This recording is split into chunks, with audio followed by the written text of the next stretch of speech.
Bismillahirrahmanirrahim. Assalamu alaikum. Welcome to Past Education System, largest online institute in Pakistan for your online entrance preparations. This is me Taimur. I hope you all are doing well. Dear students, इस lecture में हम बात करेंगे NUST NET2 जो कि आप लोगों का आज 31 जनवरी 2026 सैटरडे को हुआ, उसके कंप्लीट पेपर का सोल्यूशन। इस एक लेक्चर के अंदर मैं आप लोगों को फिजिक्स के, इंग्लिश के, मैथ के, बेसिक मैथ के तमाम एमसीक्यूज का सोल्यूशन करवाऊंगा डिटेल के अंदर। तमाम एमसीक्यूज को यहाँ पे रीराइट किया गया है। वो तमाम बच्चे जो पासियंस थे, जो पास एजुकेशन सिस्टम के बैच से पढ़ के गए या हमारे यूट्यूब चैनल से तैयारी करके गए, तो उन्होंने आके अपने पेपर के बारे में बताया कि सर हमारे पेपर में इस तरह के एमसीक्यूज थे। तो हमारी पूरी टीम ने उन तमाम एमसीक्यूज जो कि बच्चों ने बताए ऑडियो नोट्स के अंदर या लिख के या पेज के ऊपर, तो उनको रीराइट किया गया, उनको एक बाकायदा कंपाइल फॉर्म में आप लोगों के सामने डिटेल के अंदर मैं उसका सोल्यूशन करवाने वाला हूँ। ये आप लोगों को बहुत हेल्प करेंगे अगर आने वाले डेज के अंदर आप बच्चों का NUST NET2 का कोई भी पेपर आ रहा है। जैसे आप लोगों के पेपर के अंदर इंग्लिश का पोर्शन है, फिजिक्स है, मैथ है, ये बेसिक मैथ है, तो ये आपको बहुत हेल्प करेगा क्योंकि जो डे वाइज होते हैं ना, उनमें काफ़ी ज़्यादा रेपिटेशन हो रही होती है। एक तो प्रीवियस ईयर्स में से भी क्वेश्चन आप लोगों के रिपीट हो रहे होते हैं। 25 में से क्वेश्चन रिपीट हुए, 24 के पेपर में से रिपीट हुए, 23 में से हुए। तो अभी जो डे वाइज चल रहे होते हैं ना, ये करना बहुत इंपॉर्टेंट होते हैं क्योंकि इनमें से काफ़ी चीज़ें रिपीट हो रही होती हैं। So let's have a wonderful start. आज का हमारा जो लेक्चर है, आज का जो हमारा टॉपिक है वो है NUST NET2 2026 डे 1 के कंप्लीट एमसीक्यूज का सोल्यूशन। डे 1 के दोनों शिफ्ट का मैं आपको बता रहा हूँ। एक आप लोगों की जो मॉर्निंग शिफ्ट होती है और एक आप लोगों के पास जो इवनिंग शिफ्ट है। जो इवनिंग और मॉर्निंग दोनों शिफ्टों के तमाम एमसीक्यूज को शामिल किया गया है। तमाम सब्जेक्ट्स के एमसीक्यूज को मैं इस वीडियो के अंदर कवर करवाऊंगा। अगर कोई बच्चा जिसने NET2 दिया और उसके मार्क्स अच्छे नहीं आए, तो NET3 और 4 की कंप्रीहेंसिव वे में तैयारी के लिए आप हमारा बैच को ज्वाइन कर सकते हो। अभी आपने कहीं से भी पढ़ा या यूट्यूब चैनल से पढ़ा, आप लोगों के पास दिन थोड़े थे, स्केड्यूल में तैयारी नहीं हो सकी, तो अगर एक स्केड्यूल में तैयारी करना चाहते हो तो अभी एक्सपेरिमेंट करना बंद कर दें। NET1-2 आप लोगों ने गुजार दिया है, NET3-4 लास्ट चांस है इस साल के लिए, नहीं तो खुदा न खास्ता गैप ईयर पे जा सकते हो। अभी इस नंबर का स्क्रीनशॉट लेके अभी इस नंबर पे व्हाट्सएप करके अपनी सीट को रिजर्व कर सकते हो। हमारा बैच अभी स्टार्ट होने जा रहा है आप तमाम बच्चों के लिए जिनका NET1 NET2 ये दिया, अच्छे मार्क्स नहीं आए, तो आप तमाम बच्चों के लिए ये बैच है। स्पेशली डिज़ाइन किया गया है NUST के लिए। NUST में आप जानते हैं यहाँ टॉप पोजीशंस होती हैं, हमारे बैच के स्टूडेंट होते हैं। So let's have a wonderful start to day 1 complete paper. Day 1 का कंप्लीट पेपर को सॉल्व करते हैं।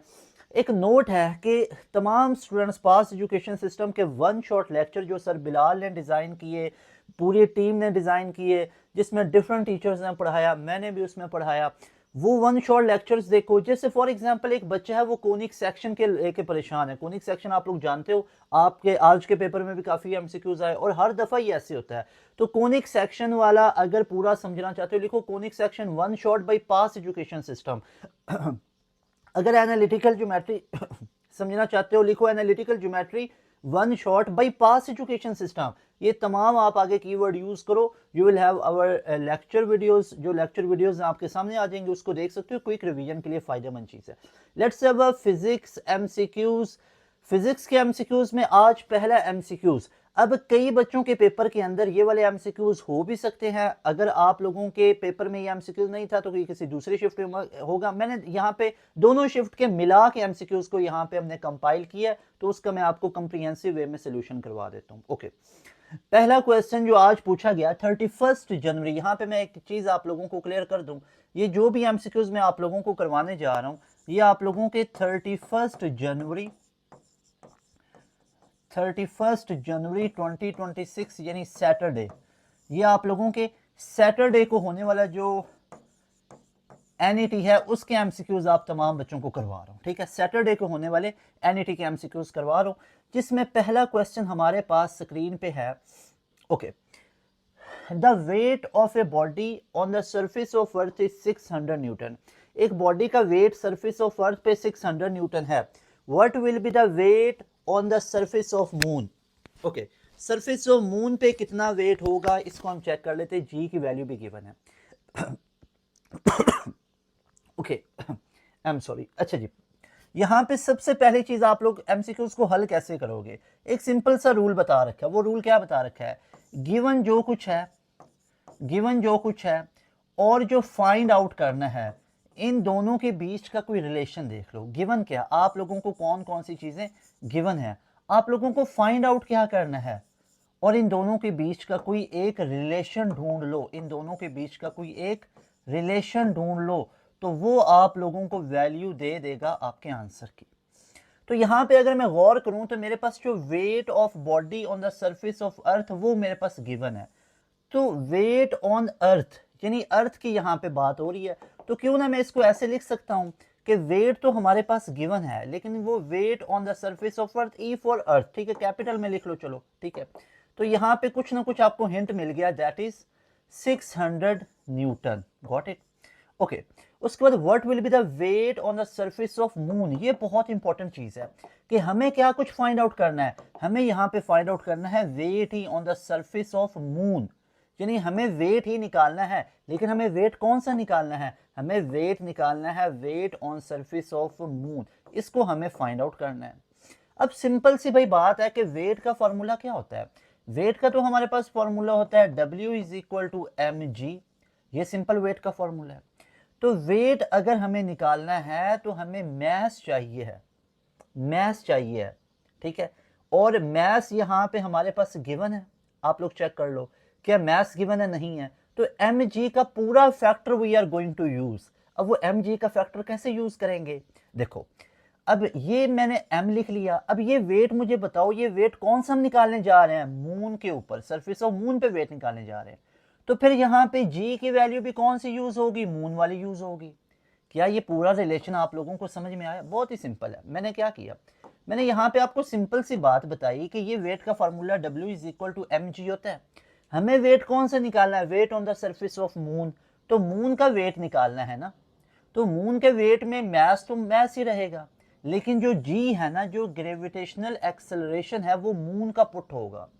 अब यहाँ पे आप लोग एक चीज को अच्छे तरीके से जानते हो कि यहाँ पे हमारे पास ये जो वेट है, ये हमारे पास कौन सा आ जाता है, that is weight of moon that we are going to find out. ये वेट ऑफ मून ही हम फाइंड आउट करने जा रहे हैं। अब ये m का m आ गया। अब जो gm की वैल्यू है, अगर आप लोग यहाँ पे देखो, उसने बताया हुआ भी है कि जो मून के ऊपर ग्रेविटेशनल एक्सेलरेशन की वैल्यू है दैट विल बी GE/6, यानी कि जो जमीन का एक्सेलरेशन है उससे 6 गुना कम हो जाती है मून के ऊपर ग्रेविटी की वैल्यू।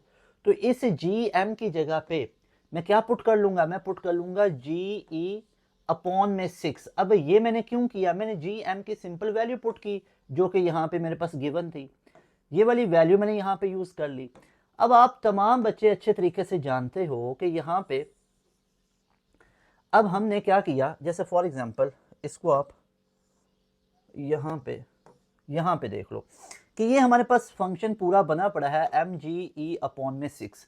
अब यहाँ पे मुझे ये बताओ कि जो ये mg है, इसकी जगह पे मैं क्या लिख सकता हूँ, इसकी जगह पे मैं लिख सकता हूँ वेट ऑफ अर्थ, यानी weight on the surface of earth, very accurately weight on the surface of earth upon में 6 आ गया। अब mge है ना, mge है यानी ग्रेविटेशन एक्सेलरेशन ऑन अर्थ है, तो इसलिए इसको मैंने वेट ई लिख लिया, यानी कि weight on the surface of earth. अब आप लोग अच्छे तरीके से जानते हो कि वो कितना दिया हुआ है, दैट इज गिवन यहाँ पे 600 न्यूटन। तो चेक कर सकते हो, the weight of a body on the surface of earth is 600 Newton. ये मैं बहुत आराम से आपको क्वेश्चन करवा रहा हूँ, विद इन अ सेकंड होने वाले हैं, ठीक है। ऐसे ही आराम सुकून से चलते जाएंगे ताकि तहम्मुल मिजाजी से आप लोग ये क्वेश्चन देखो।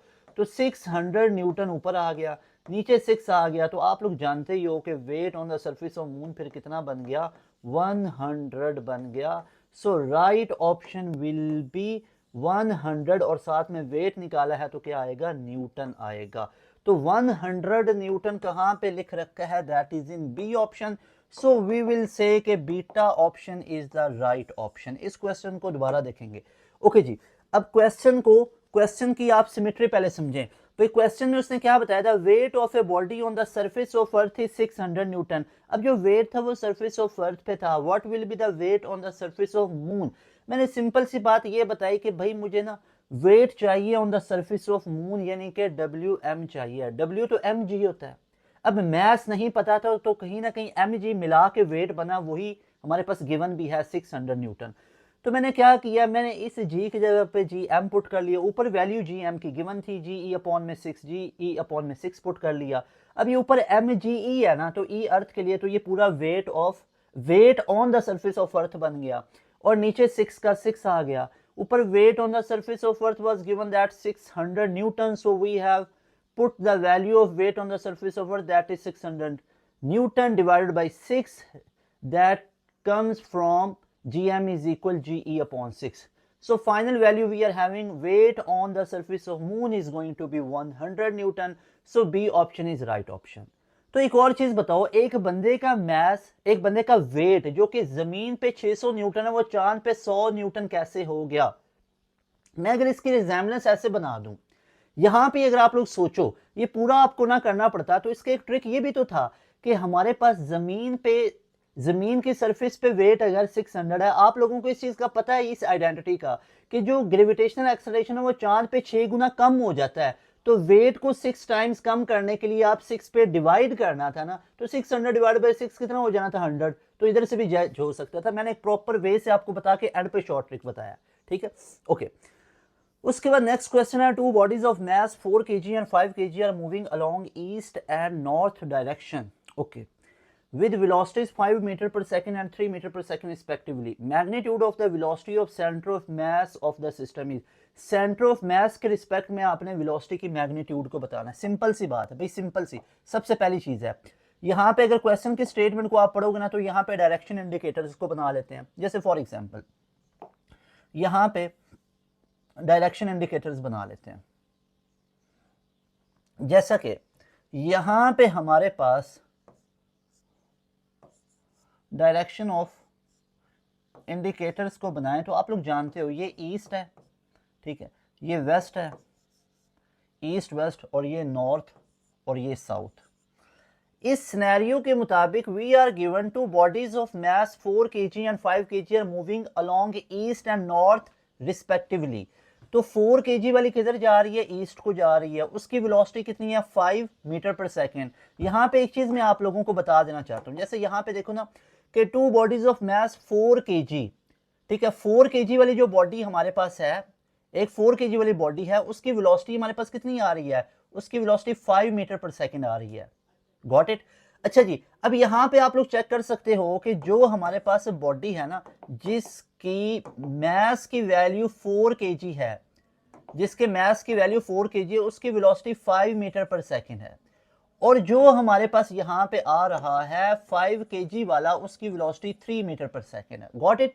ये सबसे पहले डिवीजन करना जरूरी है। मैंने बहुत मरतबा देखा है कि बच्चे इन वैल्यूज को आगे पीछे करके आंसर गलत निकाल देते हैं। तो 4 kg 5 kg जिस भी डायरेक्शन में जा रहे हैं उसको देखते हैं विद वेलोसिटी 5 एंड 3, ये सबसे पहले नोट करना जरूरी है। तो सबसे पहले ही फुर्सत में हम क्या कर लेंगे कि हमारे पास m1 की वैल्यू गिवन है, बिल्कुल गिवन है, दैट इज 4 kg। तो 4 kg मैंने यहाँ पे लिख लिया। क्या हमारे पास m2 की वैल्यू भी गिवन है, दैट इज गिवन 5 kg। तो मैंने 5 kg को यहाँ पे लिख लिया। तो ये 5 kg का 5 kg हमारे पास आ गया। Got it? उसके बाद यहाँ पे और मुझे बताओ वेलोसिटी कितनी गिवन है? v1 5 है और v2 3 है। तो मैंने क्या किया, v1 हमारे पास 5 मीटर पर सेकेंड और v2 कितनी गिवन है, that is 3 metre per second. कोई मसले की बात नहीं, ये समझाने के लिए पूरा प्रोसेस कर रहा हूँ, आप लोगों ने इतना ज्यादा टाइम नहीं लगाना। आपको ये एक क्वेश्चन को समझाऊंगा ताकि इसके रेलिवेंट भी कोई क्वेश्चन आएगा तो आप कर पाओगे। ओके, उसके बाद वो कह रहा है magnitude of the velocity of the centre of mass. पहले अभी सिनेरियो को समझ लेते हैं कि जो बॉडी है वो जा कैसे रही है। सबसे पहले यहाँ पे देखो कि वो मूव कर रही है ईस्ट एंड नॉर्थ डायरेक्शन में, यानी कि एक बॉडी इधर को जा रही है, एक बॉडी इधर को जा रही है और दूसरी नॉर्थ में इधर को जा रही है। ठीक है, आपने क्या निकालना है? Magnitude of the velocity of centre of mass of the system is. अब इसके दो तरीके मेरे माइंड में आ रहे हैं। एक तो सिंपल सा तरीका ये आ रहा है कि यहाँ पे आप लोग देखो कि एक वेलोसिटी क्या है 5 मीटर पर सेकेंड, ये किधर को जा रही है? वो कह रहा है कि 4 और 5 वाले ना ईस्ट और नॉर्थ डायरेक्शन में जा रहे हैं, यानी 4 kg वाली ईस्ट में जा रही है और 4 kg वाली की वेलोसिटी कितनी है? 5 मीटर पर सेकेंड। यानी यहाँ पे ईस्ट की डायरेक्शन में जो वेलोसिटी होगी that will be of 5 metre per second. 5 metre per second, और ये पॉजिटिव एक्स एक्सिस है तो इसको मैं 5i कैप, इसको मैं ऐसे भी लिख सकता हूँ 5i cap plus 0j cap, कोई मसले की बात नहीं है। उसके बाद दूसरी जो बॉडी 5 kg वाली है ना, वो नॉर्थ में जा रही है और नॉर्थ में पॉजिटिव वाई एक्सिस होता है, उसकी वेलोसिटी 3 मीटर पर सेकंड है। तो भाई इसको मैं लिख सकता हूँ 0i cap plus 3j cap. अब ये मैंने कैसे लिखा, मुझे जज हुआ डायरेक्शन इंडिकेटर से। He has mentioned के two bodies 4 kg 5 kg moving in east and north direction. East is along positive x-axis, north is along positive y-axis. तो यहाँ पे x-axis के along y का कंपोनेंट 0 होगा और y-axis के along x का कंपोनेंट 0 होगा। तो भैया दो वेलोसिटीज आ गई हैं, आपको इनकी मैग्नीट्यूड को निकालना है। पहले इन दोनों की वेलोसिटीज तो निकाल लें, अभी तो वेलोसिटी नहीं निकाली है इन दोनों की वेलोसिटी। तो अब हम यहाँ पे निकालेंगे, एक तो ये तरीका हॉरिजॉन्टल वेलोसिटी अलग निकाल लो, वर्टिकल अलग निकाल लो, लेकिन उस सारे टाइम मतलब बचाएं आप लोग। उसके एक शॉर्ट ट्रिक बता देता हूँ कि वेलोसिटी का अगर हमने कंपोनेंट निकालने हैं तो वो वेलोसिटी हम कैसे निकाल सकते हैं। m1 यहाँ पे देखो ब्लू यूज करते हैं पेंसिल, यहाँ पे m1 v1 plus m2 v2 divided by m1 plus m2।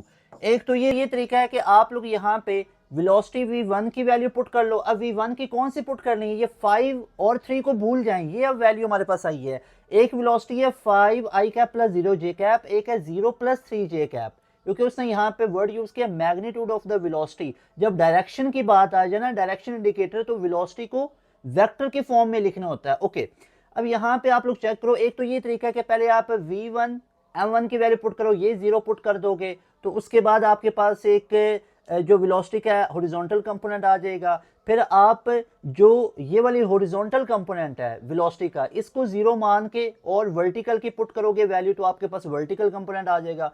दोनों का स्क्वायर लेके स्क्वायर रूट निकालोगे तो मैग्नीट्यूड आ जाएगी जो कि उसने पूछा हुआ है। एक तो ये तरीका अलग अलग निकालो। एक इसका ये भी तो तरीका आ सकता है कि यहाँ पे v1 v2 की इकट्ठी वैल्यूज को पुट कर दो, तो वो हमारे पास आसान हो जाएगा, टाइम बच जाएगा। जैसे यहाँ पे देखो, अब हमारे पास m1 की वैल्यू कितनी है, m1 हमारे पास गिवन है, दैट इज ऑफ 4 kg, तो m1 मैंने 4 पुट कर लिया। अब v1 कितना है 5 प्लस 0 5i कैप, ये कितना है 5i cap plus 0j cap, got it. उसके बाद m2 की वैल्यू कितनी है, m2 इज ऑफ 5 kg, और उसके बाद हमारे पास जो v2 की वैल्यू है वो 0 प्लस 3j कैप है, so I will use 0 plus 3j cap, वो 0 तो 0 हो जाएगा पूरा ही। और नीचे दोनों को अगर हम ऐड करें m1 प्लस m2 तो दैट इज 9 4 प्लस 5। ओके, अब यहाँ पे नेक्स्ट मूव करते हैं, तो आप लोग चेक कर सकते हो कि हमारे पास 4 इंटू 5 कितना बन गया, that will B 20i cap, उसके बाद plus 15j cap, got it. और नीचे दोनों को किया तो 9 आ गया। अब इसको आप अलग अलग करके भी लिख सकते हो, 20/9i कैप, ठीक है, और plus 15/9j cap, got it. Okay जी, अब ये हमारे पास पूरी की पूरी वैल्यू आ गई वेलोसिटी की। अगर वो वेलोसिटी पूछता तो वो वेलोसिटी ये आ जानी थी। मैं दोबारा इस क्वेश्चन को रिपीट करना चाहता हूँ, बहुत इंपॉर्टेंट है भाई। दो बॉडीज हैं, एक ईस्ट में जा रही है, एक नॉर्थ में जा रही है। ईस्ट वाली का वेट मास कितना है 4 kg, वेलोसिटी है 5, और जो नॉर्थ में जा रही है उसका मास है 5 kg और वेलोसिटी है 3 मीटर पर सेकंड। ये सिमिलर कलर्स चेक कर सकते हो, 4 kg वाली की velocity 5 metre per second, 5 kg वाली की 3 मीटर पर सेकंड। ओके, उसके बाद हमसे पूछा हुआ है कि इन दोनों की वेलोसिटीज का जो एवरेज वेलोसिटी निकलेगी उस वेलोसिटी की मैग्नीट्यूड निकालो। तो वो वेलोसिटी का फॉर्मूला होता है m1 v1 plus m2 v2 upon में m1 प्लस m2। अब यहाँ पे एक तो ये तरीका था कि पहले आप वर्टिकल का कंपोनेंट निकालो, फिर हॉरिजॉन्टल का, और फिर स्क्वायर लेके स्क्वायर रूट ले लो। मैंने ये नहीं किया, मैंने इसी फार्मूला में वेलोसिटी का वर्टिकल हॉरिजॉन्टल कंपोनेंट भी पुट किया, वर्टिकल भी पुट किया, तो मेरे पास ये वेलोसिटी आ गई। अब इसकी मैग्नीट्यूड लेना तो मेरे ख्याल में कोई मसले की तो बात नहीं है। मैग्नीट्यूड तो हमने बहुत बचपन में पढ़ रखा है। मैग्नीट्यूड कैसे लेंगे, 20 का स्क्वायर डायरेक्ट ही कर दें, 20/9 का स्क्वायर, तो 20 का स्क्वायर कितना हो गया 400, 9 का स्क्वायर कितना हो गया 81, प्लस 15 का स्क्वायर कितना हो गया 625 या 225 होगा ना, 225 डिवाइडेड बाई 81, गॉट इट। तो ये हमारे पास कितना बन गया, 25 का 625 होता है ना, तो ये हमारे पास एलसीएम आ गया 81 आपको पता है बाहर निकलेगा, खैर अभी बाहर नहीं निकालेंगे, तो ऊपर ऐड होके कितना बन गया 625 और नीचे कितना बन गया 81, नीचे कितना बन गया 81। तो 625 डिवाइडेड बाई 81 कितना होता है, 625 का स्क्वायर रूट 25 और 81 का आ गया 9। तो ये अब वो वेलोसिटी का हमारे पास क्या आ गया, मैग्नीट्यूड आ गया, जो कि उसने पूछा हुआ था और जो कि हमने कितना निकाला 25/9, that is in alpha option. So alpha option is the right option. आओ जरा मार्क कर लेते हैं अल्फा ऑप्शन को। Alpha option is the right option. Got it. 25/9 metre per second. Got it. Question को दोबारा मैं करवाऊंगा, मजा आएगा आप लोगों को। देखो दो बॉडीज थी, एक ईस्ट में एक नॉर्थ में जा रही है। ईस्ट वाली जो बॉडी है उसका मास 4 kg है, वेलोसिटी 5 मीटर पर सेकंड है। नॉर्थ वाले का मास 5 kg है और उसकी वेलोसिटी 3 मीटर पर सेकंड थी। अब देखो कितना जल्दी आप लोगों ने करना है। आप लोगों ने ये पूरा प्रोसेस नहीं करना है, रफ शीट पे ये नहीं करना है। मैं देखो तमाम बच्चों को बता दूं, आप लोग इस चीज को बखूबी जानते हो कि मैं एक एक स्टेप कर रहा हूं आप बच्चों को समझाने के लिए। आप उधर नहीं लिखने बैठ जाओगे m1 इतना है, m2 इतना है, ये इतना। आप नहीं, आप डायरेक्ट फॉर्मूला लगाओगे किसका, आप डायरेक्ट वेलोसिटी की मैग्नीट्यूड निकालनी है ना। मैग्नीट्यूड का फॉर्मूला होता है स्केयर लेके स्केयर रूट ले लो वेलोसिटी के कंपोनेंट का, लेकिन वेलोसिटी के कंपोनेंट ही नहीं पता थे तो वो मैंने कैसे निकाला, m1 v1 plus m2 v2 upon m1 plus m2। ये डायरेक्ट फॉर्मूला लगाओ भाई, ये फॉर्मूला लिखो भी ना, डायरेक्ट m1 की जगह पे वैल्यू v1 की वैल्यू प्लस m2 v2 नीचे दोनों को ऐड करके आप इकट्ठा करोगे तो with in a minute you can solve this question. Got it. उसके बाद यहाँ पे आप लोग चेक कर सकते हो कि हमारे पास जो वेलोसिटी की मैग्नीट्यूड आई वो 20/9 आई कैप प्लस 15/9 जे कैप। स्केयर लेके स्केयर रूट लिया तो आ गया 25/9। ओके।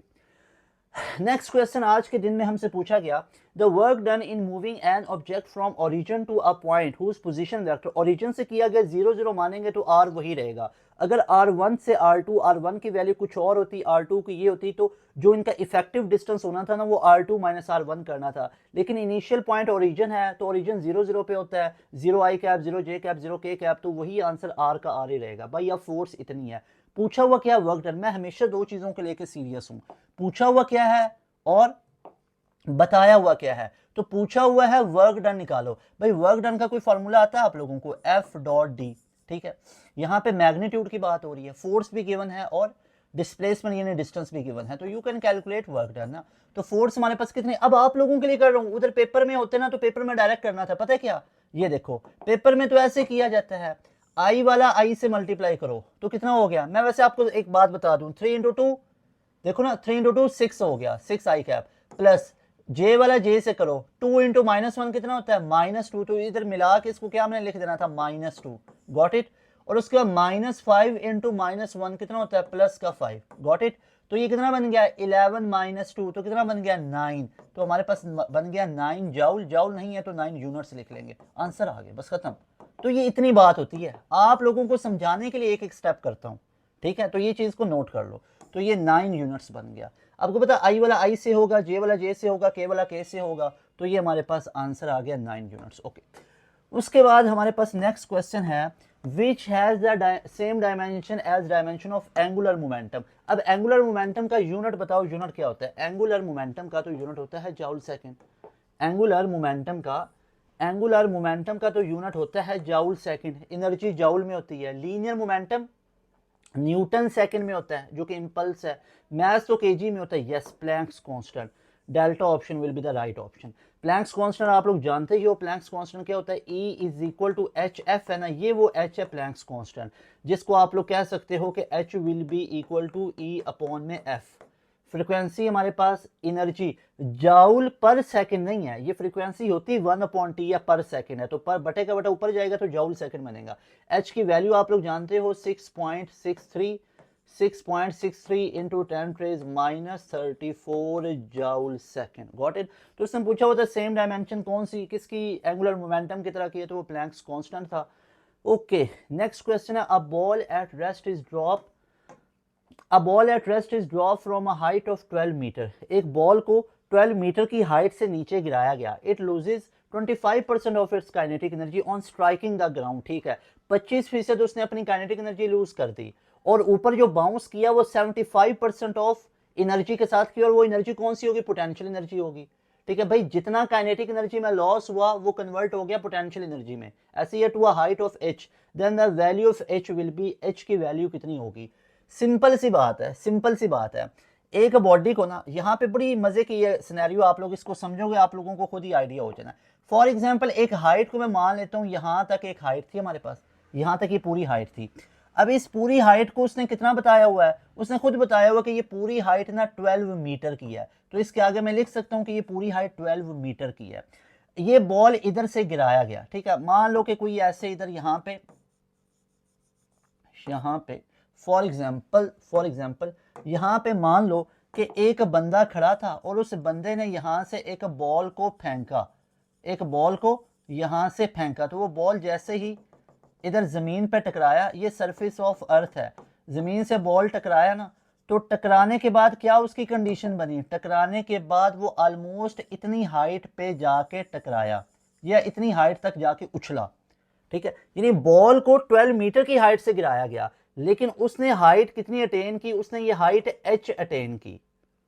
अब भाई मैंने इसको छोटी हाइट क्यों बनाई, उसने खुद बोला है कि 25% ऑफ काइनेटिक एनर्जी लूज हो चुका है, ठीक है, वो लॉस्ट है। 25% ऑफ जो काइनेटिक एनर्जी है दैट हैज बीन लॉस्ट, वो खर्च हो गया। क्यों, जब वो टकराया है।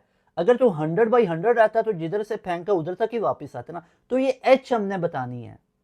अब मुझे ये बताओ कि ये h है कितनी, ये 75% है। कैसे पता चला भाई, 25% तो ज़ाया होगी ना, खुद बता रहा है, और 75% एनर्जी से ये इधर उछला है, और ये 75% किसका, इस टोटल हाइट का। भैया ये 75% किसका, ये इस टोटल हाइट का 12 मीटर का। ये 12 मीटर क्या है, ये टोटल हाइट है। ये 12 मीटर क्या है, दैट इज टोटल हाइट, ऐसे ही है। तो ये 12 मीटर तो टोटल क्या है, हाइट है। तो ये जो ऊपर की तरफ उछला है ये कितनी हाइट है हमारे पास, ये h है, और ये है कितनी, ये 75% है। भाई 100% क्यों नहीं है, क्योंकि खुद कह रहा है 25% खर्च हो चुकी है। तो ये 75% अगर मैं इस 12 मीटर का ले लूंगा तो मेरे पास h आ जाएगा ना, सिंपल सी बात है। तो मैं यहाँ पे क्या करूंगा, आई विल से कि 75% ऑफ 12 मीटर, तो वो आप लोगों ने लेना है। तो यहाँ पे चेक कर सकते हो 75%, आप लोग जानते हो 75% की जगह पे 1/100 ऑफ की जगह मल्टीप्लाई 12 का 12 आ गया। यहाँ पे देख लो 5 पे जाता है, 5 पे इसको डिवाइड करते हैं। 5 2 ज़ा 10 0, 5 1 ज़ा 5 5 ज़ा 15, okay.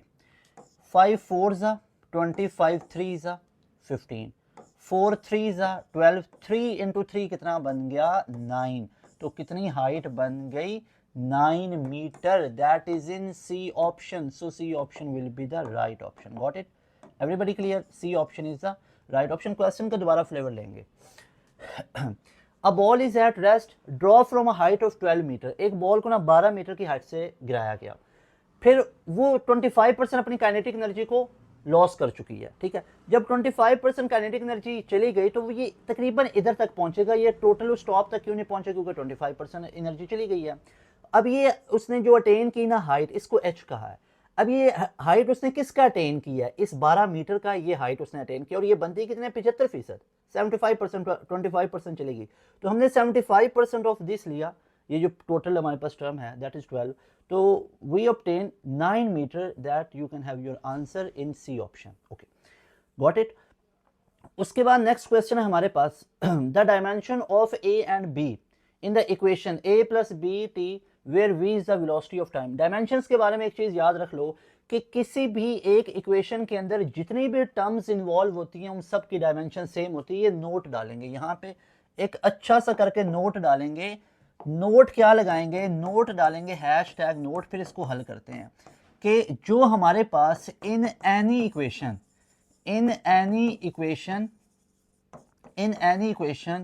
all the terms involved in it having same dimension, ये मेरी बात को नोट कर लिया जाए, ठीक है।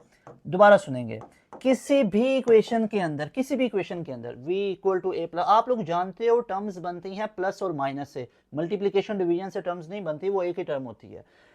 v एक टर्म है, a एक है, और bt पूरी एक टर्म है। तो भाई किसी भी इक्वेशन के अंदर जितनी भी टर्म्स होंगी उन सब टर्म्स की डायमेंशन सेम होगी, अब इसका हमें क्या फायदा, देखो अगर v लिखा है a और bt का, तो हमें नहीं पता है कि a और bt किसको कह रहा है, v का तो पता है वेलोसिटी है। अब v की डायमेंशन क्या होती है, v की डायमेंशन होती है मीटर पर सेकंड, v की क्या होती है, मीटर पर सेकंड। ये इसका यूनिट है, तो डायमेंशन क्या बन गई, एल टी माइनस वन, यही डायमेंशन होती है एल टी माइनस वन। अगर इसकी एल टी माइनस वन है तो ए की भी एल टी माइनस वन होगी। पूछा हुआ तो ए और टी का था, बिल्कुल, क्योंकि सारी टर्म्स की डायमेंशन सेम होगी, किसी भी इक्वेशन में सारी टर्म्स की डायमेंशन सेम होगी। तो v की अगर एल टी माइनस वन है तो a की भी एल टी माइनस वन होगी, और b की और बी टी की भी एल टी माइनस वन होगी, बी टी की भी, ये देखो बी टी, पूरी बी टी की भी कितनी होगी, एल टी माइनस वन होगी। लेकिन हमें तो उसने b का पूछा हुआ, किस किस का, dimension of a and b। a का तो पता चल गया, अगर v की एल टी माइनस वन है तो a की भी एल टी माइनस वन ही होगी। वैसे सोचने वाली बात है, एल टी माइनस वन आपको कहीं पे भी नहीं दिख रहा है, और आपको कहीं पे भी नहीं दिख रहा है, सिर्फ सी ऑप्शन में दिख रहा है, तो C option will be the right option, C option will be the right option. लेकिन निकाल भी सकते हो ना, तो देखो अगर ये t है तो उधर चल के डिवाइड हो जाएगा, उधर चल के डिवाइड हो जाएगा नीचे, जब ऊपर जाएगा तो एल टी माइनस टू हो गया। तो चेक कर सकते हो a की एल टी माइनस वन और b की एल टी माइनस टू। तो याद रख लो, किसी भी एक इक्वेशन के अंदर, किसी भी एक इक्वेशन के अंदर जितनी भी टर्म्स इन्वॉल्व होती हैं सबकी डायमेंशन सेम होती है। तो v की एल टी माइनस वन थी, उसने a और b का पूछा था, भाई v की अगर एल टी माइनस वन है तो a की भी एल टी माइनस वन होगी, और पूरे बी टी की, सिर्फ b की नहीं, पूरे बी टी की टर्म, ये पूरी बी टी है, तो पूरी बी टी की भी एल टी माइनस वन थी, b की निकालनी थी, t इधर चल के डिवाइड किया, नीचे था तो प्लस पावर थी ना, ऊपर गया तो माइनस होगी, तो एल टी माइनस टू हो गया। Got it. ओके जी, नेक्स्ट है inch, one inch. One inch, ये क्वेश्चन कई बार भी करवा चुका हूं कि वन इंच की वैल्यू किसके इक्वल होती है, तो one inch is equal to, याद रख लो, one inch is equal to 2.54 centimetre. तो राइट ऑप्शन क्या बना, अल्फा ऑप्शन। ओके जी, नेक्स्ट क्वेश्चन है one K G is equal to, तो ये भी याद रख लो कि वन के जी किसके इक्वल होता है, वन के जी 1000 के भी, और हमारे पास वन हेक्सा जीरो मिलीग्राम, ठीक है, 2.24 LB या ऑल आर सेम। तो ये हमारे पास राइट ऑप्शन क्या बनेगा, डेल्टा। तो ए को टिक करना है ना, तो डी को चूज किया। Got it. उसके बाद नेक्स्ट क्वेश्चन पूछा गया, a car starts from rest and moves with constant acceleration. During the 5th second of its motion, it covers a distance of 36 meter. Then the acceleration of the car is, simple सी बात है, we have to find the acceleration।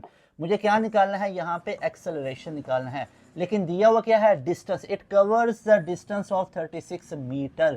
तो याद रख लो, जब distance given हो और nth आपको interval given हो, क्या इंटरवल गिवन हो, nth इंटरवल यानी 5th सेकेंड, तो फिर हम यूज करते हैं s equal to 2n-1 a/2।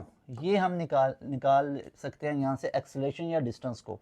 तो चेक कर सकते हो, डिस्टेंस कितना गिवन है, 36 इक्वल टू 2 इंटू एन, तो nth कौन सा है, 5th है, तो 2 इंटू 5, 10-1 कितना आ गया, 9, 9 इंटू a/2। गॉट इट, ये a है, ठीक हो गया। अच्छा जी, ये 9a/2 है। अब ये 2 इधर क्या हो रहा है, डिवाइड, उधर चल के क्या हो जाएगा, मल्टीप्लाई। वैसे सोचने वाली बात है, 9 4 36 होता है ना, इधर काट सकते हो क्योंकि 9 मल्टीप्लाई हो रहा है, उधर चल के इसने डिवाइड होना था। तो अब हमारे पास क्या बन गया, ये बन गया 4 इज इक्वल टू a/2, ऐसा ही है, 4 इज इक्वल टू a/2। तो a की वैल्यू कितनी आ गई, इधर ही निकाल लो, a will be equal to 8 metre per second square. Got it. तो right option will be C option. दोबारा देख लो, अगर हमारे पास nth इंटरवल आ जाए, डिस्टेंस का जिक्र आ जाए और acceleration we are going to find out, we will use distance is equal to 2n-1 into a/2। Distance 36 था, 2n, n की जगह पे 5, 2 इंटू 5 10, 10-1 9, a/2, 9 4 36, तो a/2 किसके इक्वल आ गया, 4 के, a/2 4 के, तो 2 इधर मल्टीप्लाई हो गया, 8 metre per second square. C option will be the right option. Next question है, in a Compton scattering the change in wavelength is maximum. Compton scattering की बात हो रही है, तो कॉम्पटन शिफ्ट मैक्सिमम कब होगा, कॉम्पटन शिफ्ट मैक्सिमम कब होगा, तो उसके लिए हमें एक फार्मूला याद रखने पड़ेगा कि जो हमारे पास कॉम्पटन शिफ्ट होता है ना, डेल्टा लैम्डा, ये इक्वल होता है h/m0c into 1 minus cosine of theta. इसमें से बहुत दफा क्वेश्चन आ चुके हैं, बहुत दफा, आज भी पूछा गया, in a Compton scattering the change in wavelength is maximum. ठीक है, तो मैक्सिमम कब होगी, यानी change in wavelength, delta lambda maximum कब होगी, डिपेंड करती है थीटा पे। तो आप लोगों को पता है कि कॉज ऑफ 180 माइनस 1 होता है। अगर मैं यहाँ पे कॉज ऑफ 180 यूज करूं तो क्या होगा, खुद सोचो, delta lambda is equal to h upon am not c into 1 minus cos of 180 होता है -1, तो माइनस इंटू माइनस क्या हो गया प्लस, तो delta lambda will be H upon am not C बना 1 माइनस इंटू -1 तो 1 प्लस 1 तो हो गया 2, तो ये बन गया 2 टाइम्स ऑफ कॉम्पटन्स वेवलेंथ, यानी जो हमारे पास चेंज इन वेवलेंथ है वो होगी 2 times of Compton's wavelength, H upon am not C is called Compton's wavelength. Sir what about 0 degree, अगर 0 पुट करोगे cos of 0 will be 1, 1 minus 1 0, 0 into something, there will be no Compton shift, Compton shift होगा ही नहीं। 0 degree पे कोई Compton shift नहीं होगा। 90 degree पे क्या होगा, cos of 90 0 होता है, 1 minus 0 1, तो h upon m not c, तो Compton's wavelength will be equal to Compton's wavelength, Compton's shift will be equal to Compton's wavelength, got it। और 60 पे तो आप लोगों को पता है 1/2 हो जाता है, तो ये हाफ हो जाएगा कॉम्पटन वेवलेंथ के, यानी जो चेंज इन वेवलेंथ है ना, यानी जो कॉम्पटन शिफ्ट है वो हाफ हो जाएगा कॉम्पटन वेवलेंथ का। 180 पे याद रख लो साइन ऑफ 180 जीरो है, साइन 0 पे भी 0 है, 180 पे भी 0 है और 360 पे भी 0 है, एन पाई इंटरवल पे साइन 0 देता है और कॉस क्या हो जाएगा -1 होता है, गॉट इट। ओके जी, उसके बाद हमारे पास तो मैक्सिमम पूछा हुआ था ना, कॉम्पटन वेवलेंथ इज मैक्सिमम, तो मैक्सिमम तो 180 पे ही होगा, मिनिमम किस पे होगा 0 पे, कॉस ऑफ 0 1 होता है, 1 + 1 0, 0 into something that is going to be 0। आगे है an interference pattern is obtained by Young's double slit experiment, बहुत ही इंपॉर्टेंट टॉपिक है। वाईडीएससी का कौन सा ऐसा एनईटी गुजरा है जहां से ये वाईडीएससी में से ना पूछा, जो हर एक एनईटी में पूछा जाता है। Okay, arrangement and the fringe width is beta, ठीक है, यानी वाईडीएससी में वो कह रहा है कि फ्रिंज विड्थ हमारे पास बीटा है, फिर वो क्या कह रहा है डिस्टेंस को डबल कर दिया, okay, distance between the slit is half, okay, and the distance of the screen from the slit is doubled, सही है भाई।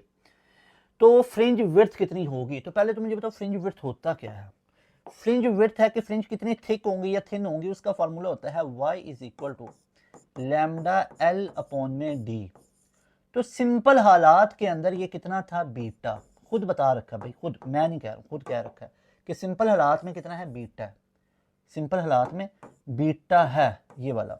अब वो कह रहा है डिस्टेंस को डबल कर दिया, distance between slit, distance between slit D को कहते हैं, डी को कहते हैं, यानी कि हमारे पास अब क्या किया गया, अब ये डिस्टेंस बिटवीन स्लिट इसको क्या कर दिया गया, हाफ कर दिया गया। तो मैं क्या कह सकता हूं कि अब जो नया डी आया ये पहले वाले का हाफ हो गया, ठीक है।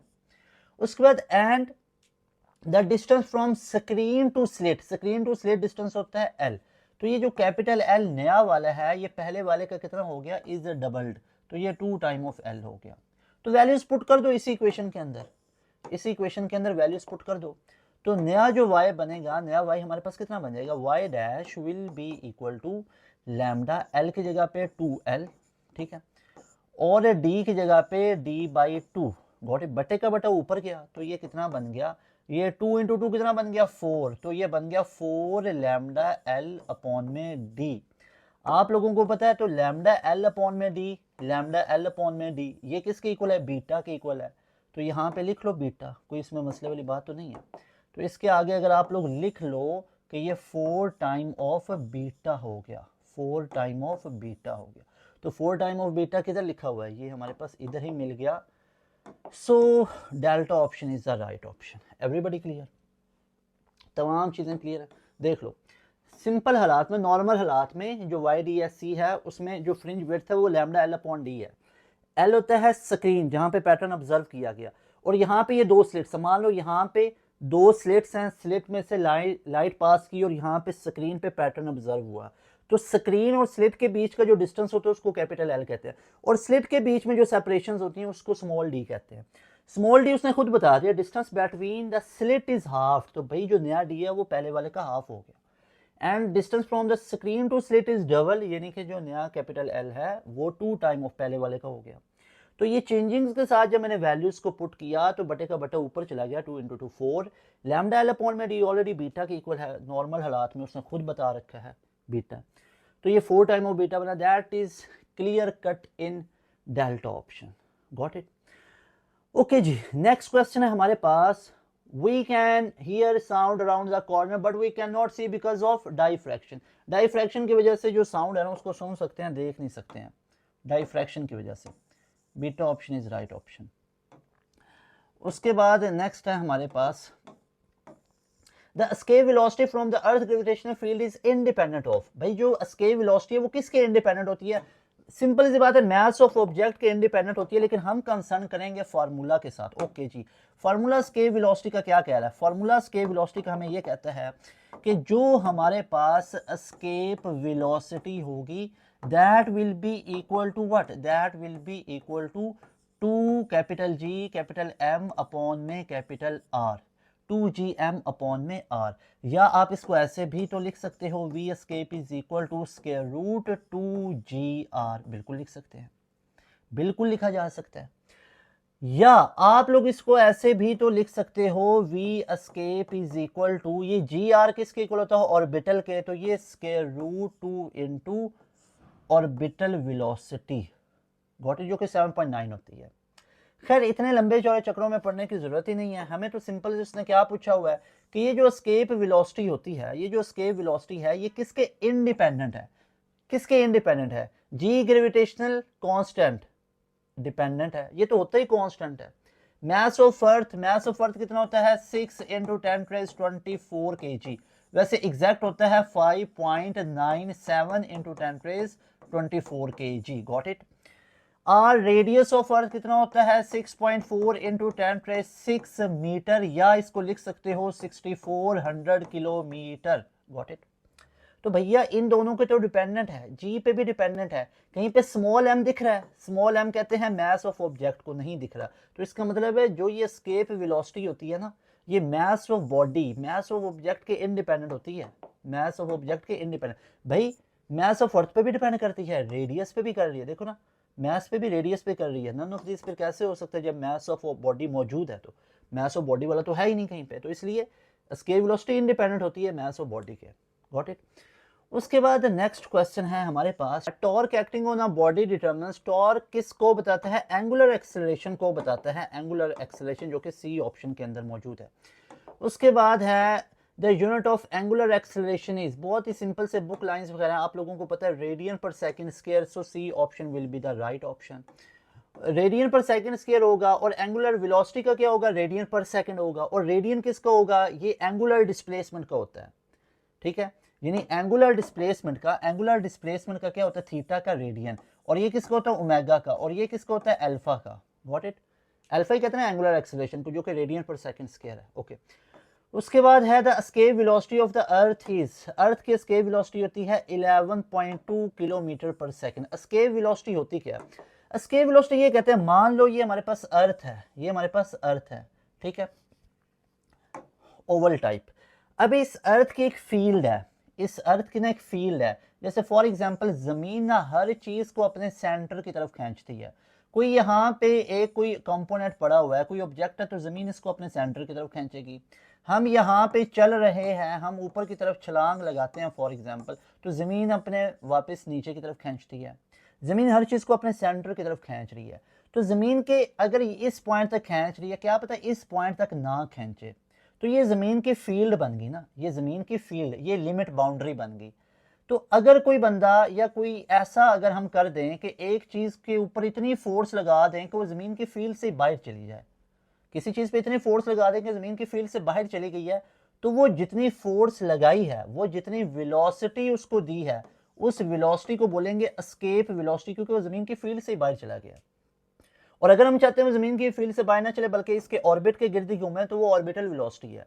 और ऑर्बिटल वेलोसिटी कितनी होती है? 7.9 किलोमीटर पर आवर, ठीक है, ऑर्बिटल वेलोसिटी होती है। लेकिन यहाँ पे उसने क्या पूछा हुआ है? किलोमीटर पर सेकंड होती है, और जो एस्केप वेलोसिटी है वो 11.2 किलोमीटर पर सेकंड है, गॉट इट, ओके जी। उसके बाद है at what angle of projection the horizontal range of projectile is maximum, बहुत ही बेसिक सा क्वेश्चन है। हॉरिजॉन्टल रेंज किस पे मैक्सिमम होते हैं? 45 पे होती है। मुझे बताओ रेंज और हाइट इक्वल किस एंगल पे होते हैं? रेंज और हाइट इक्वल किस एंगल पे होते हैं? At 76 degree, at 76 degree. अगर मैं पूछूं ना एक और चीज, 45 डिग्री पे, 45 डिग्री पे दो काम होंगे, याद रख लो। 45 डिग्री पे एक तो रेंज मैक्सिमम होती है, और दूसरा याद रखो 45 डिग्री पे जो रेंज है ना, वो 4 टाइम ऑफ हाइट के इक्वल होती है।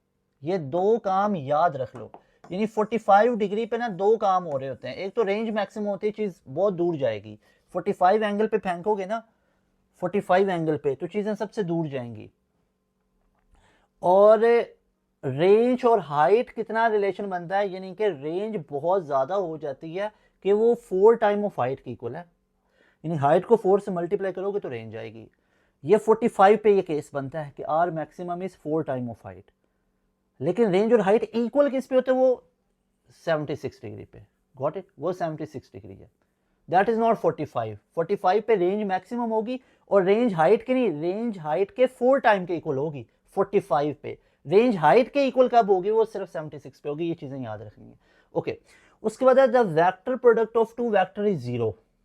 सिंपल सी बात है, अगर vector product A cross B को कहते हैं भैया, अगर वेक्टर प्रोडक्ट जीरो आ रहा है तो इसका तो सिंपल सा मतलब है दोनों आपस में पैरेलल होंगे, दोनों आपस में पैरेलल होंगे, पैरेलल होंगे और इक्वल होंगे तो उसका मतलब बोथ है एंड बी।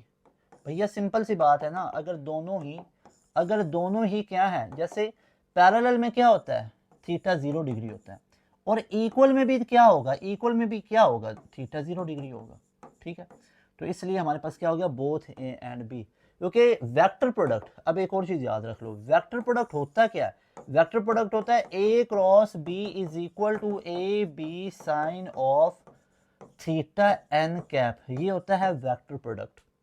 तो भैया वेक्टर में पैरेलल होंगे, साइन ऑफ जीरो जीरो होता है, इक्वल में भी एंगल 0 डिग्री बनेगा, तो बोथ है एंड बी, यानी वेक्टर प्रोडक्ट कब जीरो होगी, जब दो वेक्टर पैरेलल हैं या इक्वल हैं। Okay, the percentage error in the measurement of the mass and speed is 3% and 4%, mass में 3%, speed में 4%, maximum error in the kinetic energy। Okay, kinetic energy हमारे पास होती क्या है, kinetic energy is half mv का square. Got it. अब mess के अंदर हमारे पास कितना आ रहा है, मैस के अंदर आ रहा है 3% का एरर, वेलोसिटी के अंदर आ रहा है 4% का, तो काइनेटिक एनर्जी में कितना बनेगा, mv स्क्वायर फैक्टर ही डोमिनेंट आएगा ना, तो ये तो कांस्टेंट है, तो मैस का कितना है 3%, वेलोसिटी का कितना है 4% और ऊपर स्क्वायर आ गया। आप लोगों को पता है परसेंटेज अनसर्टेनिटी के लिए ये इससे मल्टीप्लाई होगा, इसका स्क्वायर नहीं होगा। 4 इंटू 4 16, नो वे। 4 इंटू 2 कितना हो गया 8, तो ये 3 का 3 दोनों मल्टीप्लाई हो रहे हो या डिवाइड हो रहे हो, मल्टीप्लाई दो फिजिकल क्वांटिटीज हो रही हैं या डिवाइड हो रही हैं, दरमियान में प्लस ही आएगा। 3 प्लस 4 इंटू 2 8, ये गलती नहीं कर देनी, 4 इंटू 4 16, स्क्वायर नहीं ले रहे हो, यहाँ पे एरर निकाल रहे हैं, तो the final answer will be 11%। देख लो 11% कहीं पे लिखा हुआ है, ये अल्फा ऑप्शन के अंदर है। Got it. उसके बाद नेक्स्ट क्वेश्चन आज के पेपर में पूछा गया, which one of the following group has quantities that do not have the same dimension। तो वैसे सोचने वाली बात है, यहाँ पे वेलोसिटी और इन दोनों की तो सेम ही होगी, प्रेशर और stress force per unit area ऐसे ही है, फोर्स और इंपल्स, वर्क और एनर्जी, ये भी जाउल, फोर्स और, वैसे बिना सोचे समझे पता चल जाता है फोर्स इंपल्स। वैसे देख लो, फोर्स का क्या होता है न्यूटन, इंपल्स क्या होता है न्यूटन सेकंड, जो कि मोमेंटम या चेंज इन मोमेंटम के इक्वल होता है। Got it. तो दैट डू नॉट किन की सेम नहीं है भाई, बाकी सब की सेम है, फोर्स और इंपल्स की सेम नहीं है। क्यों, फोर्स की न्यूटन है और इंपल्स का न्यूटन सेकंड है, ये डायमेंशन नहीं है, ये यूनिट है। भाई यूनिट जब डिफरेंट है तो डायमेंशन भी डिफरेंट होंगी। Which of the following series are observed in the visible region, visible region तो लाइमन सीरीज है, अल्ट्रा वायलेट बाल्मर आएगी विजिबल में ना, Balmer beta option is right option. ठीक है, लाइमन सीरीज में कौन सी आती है, अल्ट्रा वायलेट, यानी लाइमन सीरीज की जो स्पेक्ट्रल लाइन है वो अल्ट्रा वायलेट में जाएगी, बाल्मर की स्पेक्ट्रल लाइन विजिबल रीजन में जाएगी।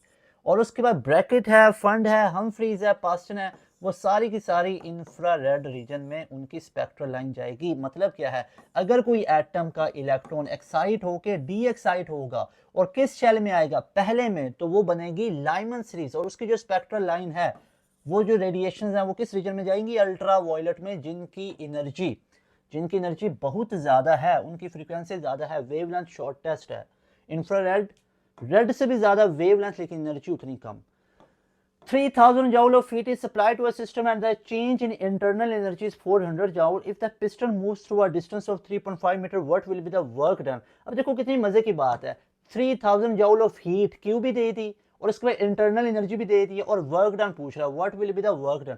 सिंपल सी बात है भैया, वर्क डन क्या होता है, आप लोगों ने पढ़ रखा होगा, किसी सिस्टम को हीट दो तो वो दो काम करता है, एक चेंज इन इंटरनल एनर्जी और इसका work done by the system. तो हीट कितनी दे दी, 3000 दे दी।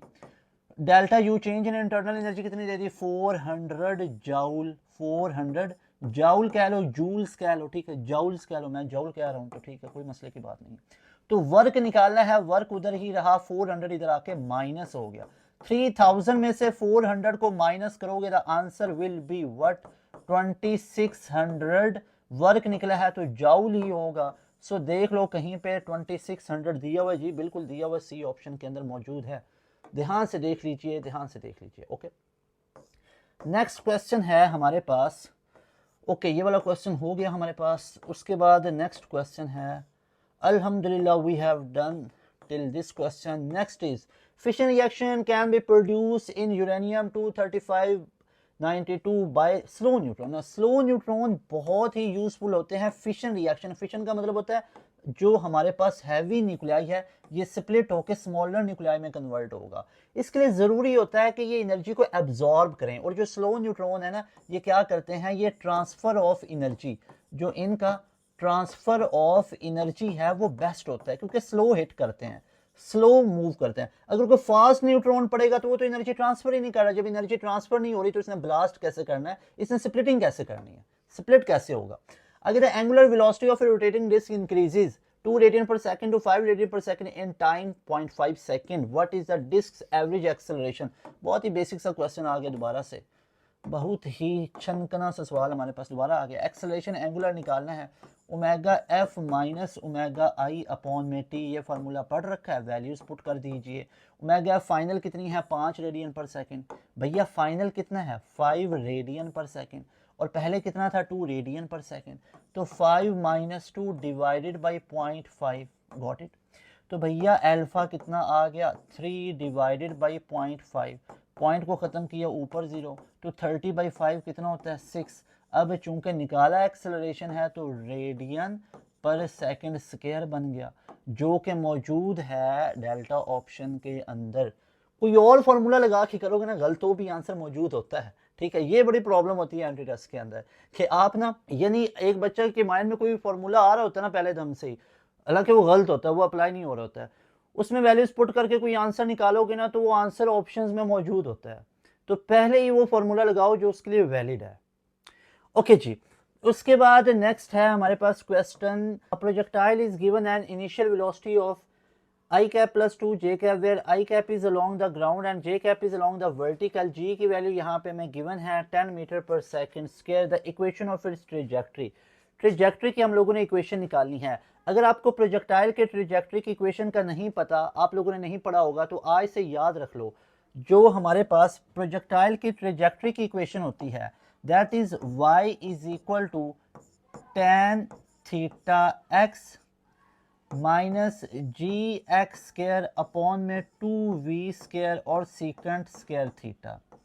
ये हमारे पास इक्वेशन होती है प्रोजेक्टाइल के ट्रेजेक्ट्री की, और यही ट्रेजेक्ट्री की इक्वेशन हम लोगों ने फाइंड आउट करनी है। अब इस ट्रेजेक्ट्री की इक्वेशन के अंदर आप लोग चेक कर सकते हो, हमें tan थीटा भी चाहिए, जी की वैल्यू उसने दे दी हुई है, ठीक है। इक्वेशन x में है, x स्क्वायर में है, तो x स्क्वायर की कोई यहाँ पे वैल्यू फाइंड आउट करने की जरूरत नहीं है। tan थीटा निकालेंगे नंबर 1, v की वैल्यू निकालेंगे और सीकेंट थीटा निकालेंगे। tan थीटा निकलेगा, सीकेंट थीटा ऑटोमेटिकली निकलेगा। अब ये tan थीटा बेसिकली होता क्या है, tan थीटा स्लोप को ही कहते हैं ना, स्लोप। और स्लोप हम कैसे निकालते होते हैं, स्लोप हम निकालते होते हैं y component divided by x।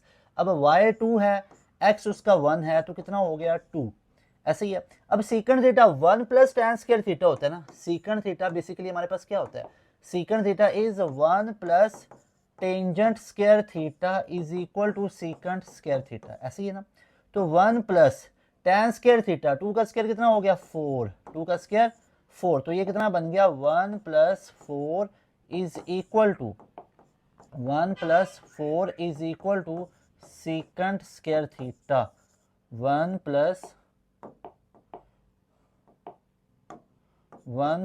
4 equal to secant square theta, जो कि इक्वल आ गया 5 के। तो इसका मतलब है सीकेंट थीटा की वैल्यू, सीकेंट स्क्वायर थीटा की वैल्यू 5 आ गई।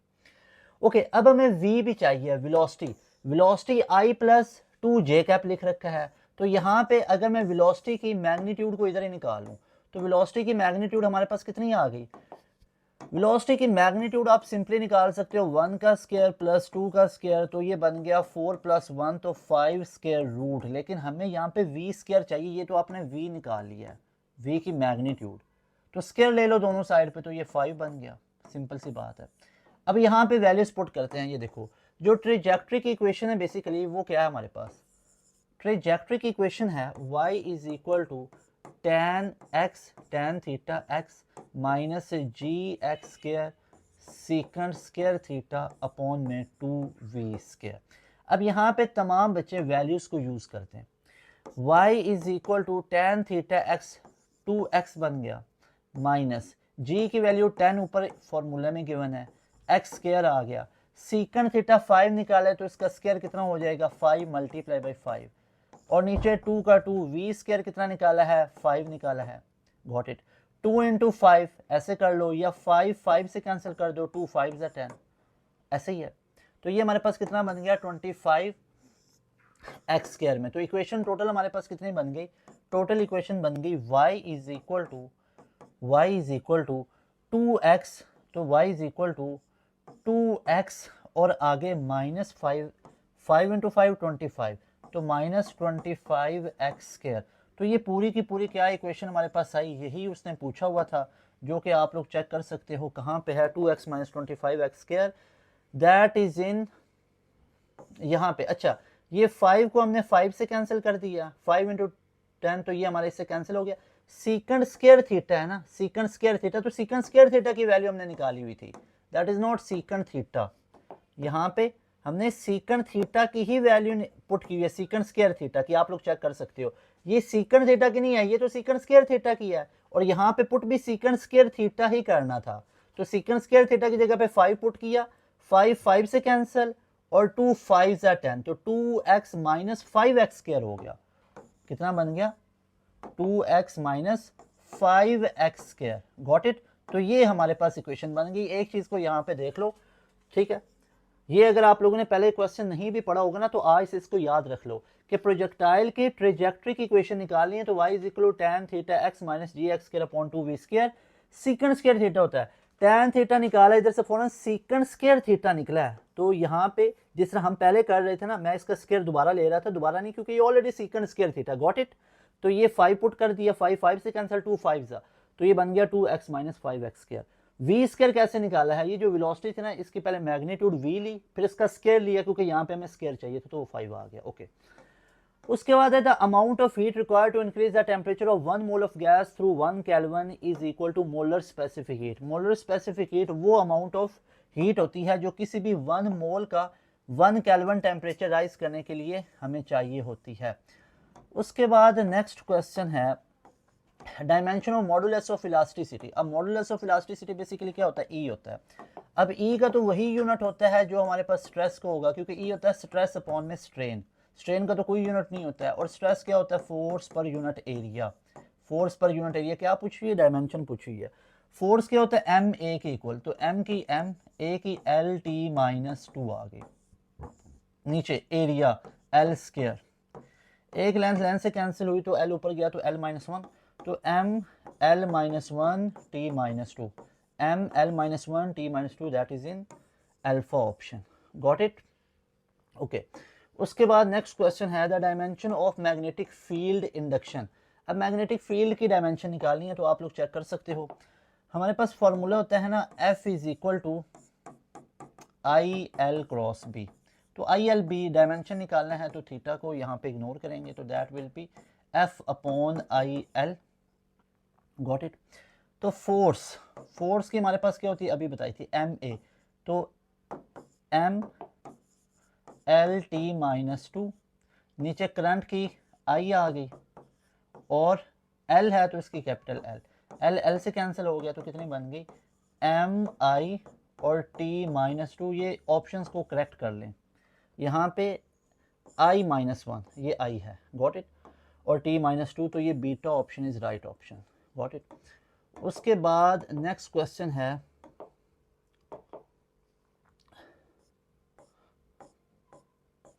Least count of vernier calliper. अब वर्नियर कैलिपर के लीस्ट काउंट हमारे पास कितना कितना होता है, 0.1 मिलीमीटर, या सेंटीमीटर में करना है तो 0.01 सेंटीमीटर या 0.0001 मीटर।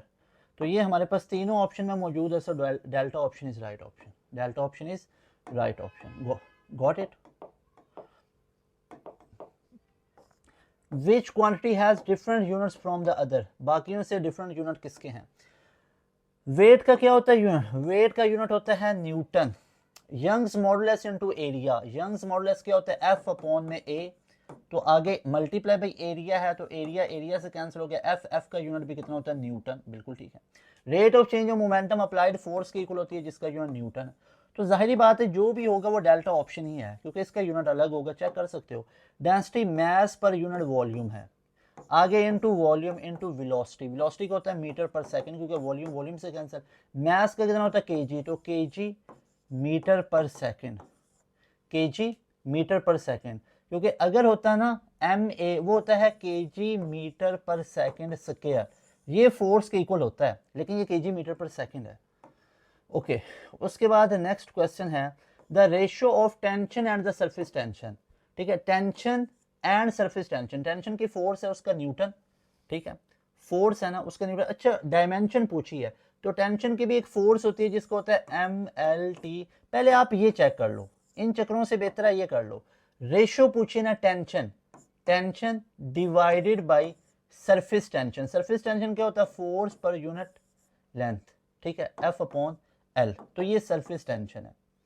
ऐसी टेंशन भी एक फोर्स है, ये भी एक फोर्स है, मल्टीप्लाई किया तो एल अपॉन में एफ आ गया, एल अपॉन में एफ, एफ एफ से कैंसिल हो गया तो कितनी आ गई एल, तो एल की कैपिटल एल जो कि हमारे पास बीटा ऑप्शन में है। रेशियो ऑफ सरफेस टेंशन, आप इसको ऐसे कर लो, इधर से कंफ्यूज हो रहे हो तो एक और तरीका आपको बता दो, तो बहुत ही सिंपल है यही चीज, मैं आपको एक नया अंदाज से करके देता हूँ। ये देखो ratio of surface tension, surface tension भी एक फोर्स होती है, फोर्स रेशियो है ना तो डिवाइडेड बाय सरफेस टेंशन होती है फोर्स पर यूनिट लेंथ, तो force multiply by L upon में एफ एफ एफ से कैंसिल, तो ये आ गया कैपिटल एल और इसकी होती है capital L dimension. Got it. उसके बाद आज हमारे पास 31 जनवरी के पेपर में पूछा गया which of the following is not a unit of time, time का यूनिट क्या नहीं है, लाइट ईयर डिस्टेंस का यूनिट होता है, तो हमारे पास आ गया beta option is the right option. उसके बाद हमारे पास आज पूछा गया the ratio of dimension of light year to the time period is same as that of, तो यहाँ पे देखो जो हमारे पास the ratio of light year, light year basically किसका यूनिट होता है, डिस्टेंस का, टू दैट टाइम पीरियड, तो उसको मैं क्या लिख लेता हूँ डिस्टेंस, डिस्टेंस का क्या होता है कैपिटल एल, ठीक है। अच्छा डायमेंशन ही पूछी हुई है, डिवाइडेड बाई, ठीक है, रेशियो, रेशियो है ना तो डिवाइडेड इस तरह लिख लेते हैं ताकि ज़्यादा अच्छे से क्लियर होगा, divided by time period capital T, तो उसका हमारे पास क्या होता है कैपिटल टी, तो ये क्या बन गया एल डिवाइडेड बाई टी, यानी कि L T minus one velocity होती है ना, B option is right option. Got it. Ratio of light year, light year basically किसका यूनिट होता है, डिस्टेंस का, डिस्टेंस की डायमेंशन कैपिटल एल, और रेशियो कही हुई थी ना रेशियो, तो रेशियो मतलब ऊपर डिस्टेंस है, लाइट ईयर ऊपर डिस्टेंस, लाइट ईयर किसका यूनिट होता है डिस्टेंस का, तो ऊपर तो आ गया डिस्टेंस और नीचे क्या है टाइम पीरियड टी, तो एल टी माइनस वन किसकी डायमेंशन है, वेलोसिटी की। Got it. उसके बाद नेक्स्ट है हमारे पास, नेक्स्ट है हमारे पास From the following pairs, choose a pair that does not have identical dimension. Angular momentum Planck's constant अभी मैंने बताया था न्यूटन, इसका होता है जूल सेकेंड, और उसके बाद वर्क और टॉर्क दोनों का न्यूटन मीटर आ रहा है, इंपल्स और मोमेंटम दोनों का न्यूटन सेकंड है, तो फोर्स और इलेक्ट्रोमोटिव फोर्स, फोर्स का न्यूटन, इलेक्ट्रोमोटिव फोर्स का वोल्ट, तो इन दोनों के यूनिट्स अलग हैं तो इनकी डायमेंशन भी अलग होंगी। उसने यही पूछा हुआ है कि that does not have identical, same नहीं है तो वो फोर्स और इलेक्ट्रोमोटिव फोर्स की नहीं है same. Unit of pressure Newton पर मीटर स्क्वायर, न्यूटन पर मीटर स्क्वायर बी ऑप्शन। उसके बाद नेक्स्ट है जाउल पर मीटर, जाउल क्या होता है वर्क डन, वर्क डन, तो एफ डी मीटर किसका होता है, डी डिस्टेंस का, डिस्टेंस डिस्टेंस से उड़ गया तो क्या बन गया फोर्स, फोर्स का क्या होता है न्यूटन, न्यूटन अल्फा ऑप्शन। उसके बाद है हमारे पास a is equal to B, C is equal L T minus one, B equal T minus one the dimension of C, तो यहाँ पे सिंपल सी बात है चेक करो, भैया एक ही हमारे पास डायमेंशन कितनी गिवन है, एल टी माइनस वन, एक ही डायमेंशन कितनी गिवन है, एल टी माइनस, आप लोग चेक कर सकते हो ना ये कितनी लिखी हुई है, एक ही, तो एक ही जगह पे मैं उसकी डायमेंशन लिख ली, L T minus one is equal to B की कितनी गिवन है, T minus one into C, C की निकालनी है, तो भैया C will be equal to L T minus one, ये टी माइनस वन उधर चल के डिवाइड, ये गलती नहीं करनी, टी माइनस वन इधर आके प्लस हो गया, भाई जब ये ऊपर जाएगा तो प्लस होगा और प्लस होके कैंसिल हो जाएगा, तो क्या बचा, कैपिटल L जो कि डिस्टेंस की होती है, got it, T minus one से कैंसिल हुआ, तो हमारे पास कैपिटल L बिल्कुल ठीक है। उसके बाद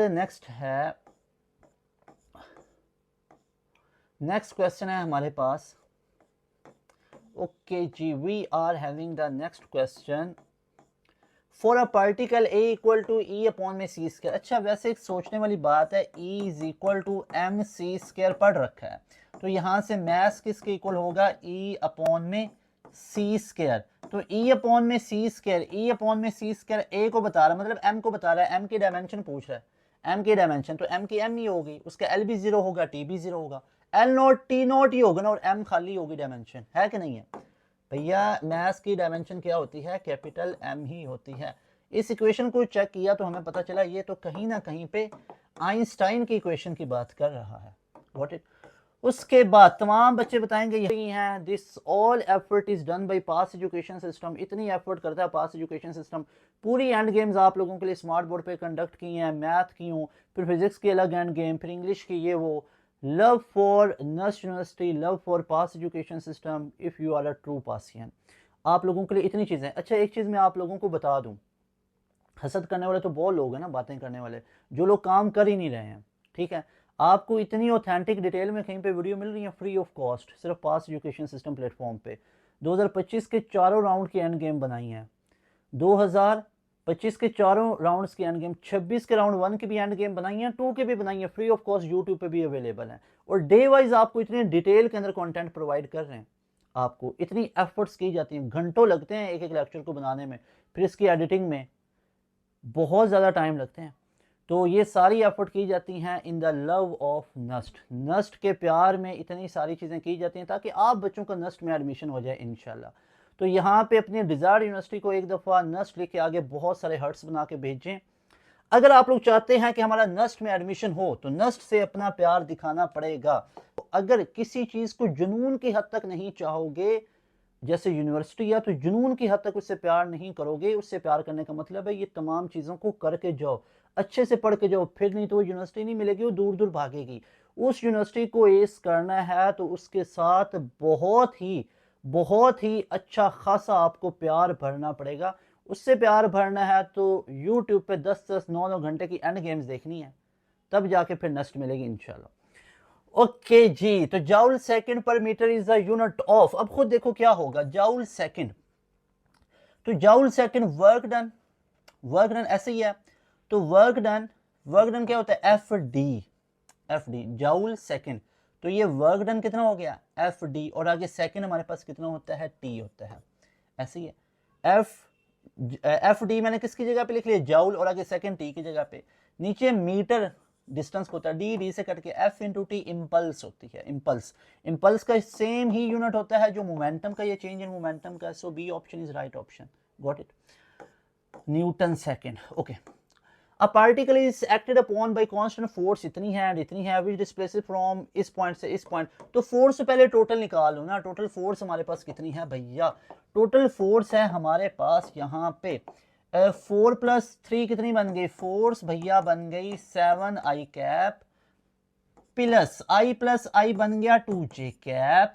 -4k कैप। ओके जी, अब डिस्टेंस निकालो, डिस्टेंस कितना है, 2 में से 1 को माइनस कीजिए, 5 - 1 कितना आ गया, 4i कैप, 4 - 2 आ गया हमारे पास प्लस का 2j कैप, 1 - 3 आ गया -2k कैप, है कि नहीं है। बस ये क्या निकालना है, वर्क, क्या निकालना है, वर्क, अब सोच समझ क्या रहे हो, क्या निकालना है, वर्क डन, तो डॉट प्रोडक्ट निकाल दो ना, अल्लाह के बंदो, अल्लाह की बंदियों, वर्क डन निकालो, 7 × 4 28, 2 × 2 4, माइनस इंटू माइनस +8 आ गया, 32 प्लस 8 कितना होता है 40 joules, 40 joules. Okay, right option क्या बना 40 joule. Alpha option is right option.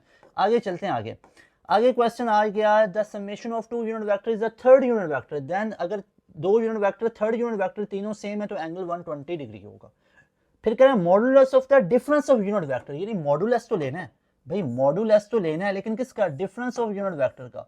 और ये तो फार्मूला नहीं ओपन हो गया, A square plus B square minus 2ab cosine of theta, बिल्कुल जी।